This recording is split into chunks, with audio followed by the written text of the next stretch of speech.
Human sa paghimugso sa bag-ong festival sa Barangay Kalunasan sa tuig 2024, tinguha sa barangay nga madala kini karong tuiga sa Sinulog Grand Stage.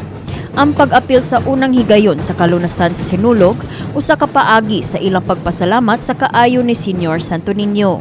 Pinaagi sa ilang pasundayag, buot nga mapaila-ila sa mga batanong performers ang kasaysayan sa ilang barangay o ang konsepto sa Lunas Festival sa Sugbo ug tibuok kalibutan. Na ang Lunas Festival, it's because way back in the early years,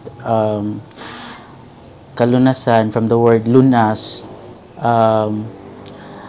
which is abunda ang lunas, which is a type of turnless bamboo dito sa Kalunasan dapit, and mao na siya natawag og kalunasan kay tungod abunda ang lunas. Dugang ni Bakunawa nga bisan pa man nga way contingent ang ilang barangay sa milabayng mga katuigan, mihimo sab sila sa ilang kaugalingong paghalad sa senior matag bisita niini sa Cebu City Jail nga nahimutang sa ilang barangay.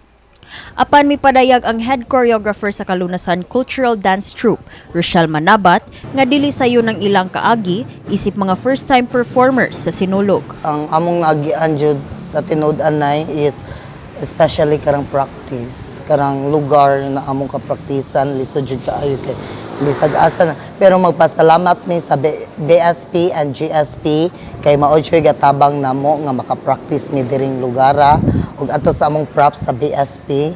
Pasalamat mi kay ato nakabuhat og mga props namo, ang mga huge props. Gilangkuban sa 80 ka mga dancers ug usa ka gatos nga propsman ang contingent gikan sa Kalunasan. Nagsugod ang ilang pagbansay-bansay Disyembre sa milabayng tuig. Nagkanayon ng artistic director sa grupo nga si Danica Flynn nga una man nila kining higayon sa pagsalmot sa Sinulog, dako silang pagsalig sa ilang mga performers. Ang feel na ko ang among edge is our performers. Their dedication, their hard work, sa dance, their passion. And I know that they will compete very well on January 12 for sure. Gidasunan sab kini sa coordinator sa maong contingent ug mipasalig nga makasaysayanon ang ilang pagsalmot sa Sinulog Grand Stage. Karon pud ni years sa Sinulog is first time pud namo. First time sa damo. It's very kanang historic kay tanan sa Barangay Kalunasan nga. Mo join jud nga sa Sinulog. First time yan. So we're here to make history gyud para sa history para sa Barangay Kalunasan pud.